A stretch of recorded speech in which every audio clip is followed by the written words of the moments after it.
বিগত সরকার সুবিচারকে নির্বাসনে পাঠিয়েছিল।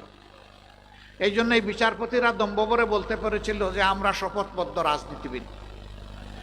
এই কথার যারা প্রতিবাদ করেছিল সেই আইনজীবীদেরকে পরবর্তী পর্যায়ে হেনস্থ করা হয়েছে, অথচ এই আইনজীবীদেরকে পুরস্কৃত করার কথা ছিল। সম্মানিত ভাই ও বোনেরা, এরা বরাবর বলে আসছে সাম্প্রদায়িক বাংলাদেশ নয়, অসাম্প্রদায়িক বাংলাদেশ গড়তে চায়।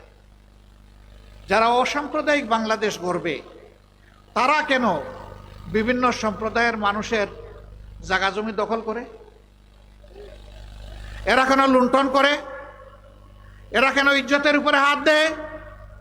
এরা কেন আমাদের এই সমস্ত ভাই বোনদেরকে তাদের ভিটামাটি থেকে উচ্ছেদ করে? এরা অসাম্প্রদায়িক বাংলাদেশের প্রবক্তা নয়, বরঞ্চ এরাই হচ্ছে বাংলাদেশের স্বীকৃত ডাকাত। আমরা বর্তমান সরকারকে বলি, অনেক সংস্কার করার ব্যাপারে আপনারা হাত দিয়েছেন, যতটা সম্ভব করুন, তবে আরেকটা বিষয়ে হাত দেন। একটা নিরপেক্ষ সরকার এটা পারবে, দলীয় সরকার হয়তো বা এটা করবে না।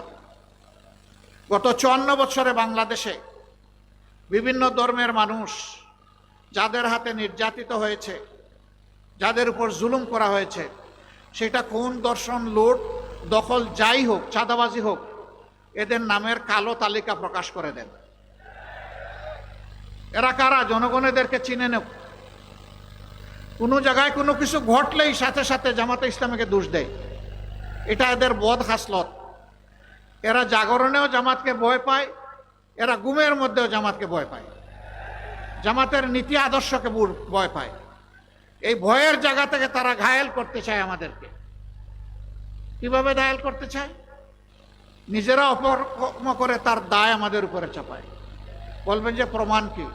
মাত্র 2টা প্রমাণ দেয় উত্তরবঙ্গ থেকে, বেশি দেওয়ার দরকার নাই। হাজার হাজার প্রমাণ আছে। রংপুরের মৎস্যপল্লী, পীরগঞ্জ, যেখানে মিয়া আব্দুল ওয়াজেদ সাহেবের বাড়ি, সেই জায়গায় আমাদের হিন্দু ধর্মাবলম্বী ভাই বোনদের একটা পল্লী ছিল। সেই পল্লীতে গিয়ে প্রথমে গরু চুরি করলো, তারপরে সম্পদ লুণ্ঠন করলো, তারপরে তাদের ঘরগুলাতে আগুন জ্বালাই দিল। সাথে সাথে কোনো বাস বিচার না করেই ক্ষমতার সর্বোচ্চ পর্যায় থেকে বলে দেওয়া হলো এটা জামাত শিবিরের লোকেরা করেছে। কোনো তদন্ত নাই, তদন্ত ছাড়াই বলে দিল। যুক্তি দিল পাশে মিঠাপুকুর উপজেলা, ওটা জামাতের ঘাঁটি, ওরা এসে এখানে এটা করেছে। কি চমৎকার যুক্তি! মাত্র 3 দিনের মাথায় সাহস করে সেই পল্লীর মজলুম ভাই বোনেরা বলে দিল জামাত শিবির এখানে আসেও নাই, এগুলা করেও নাই, যুবলীগের অমুক নেতার নেতৃত্বেই অপকর্ম হয়েছে।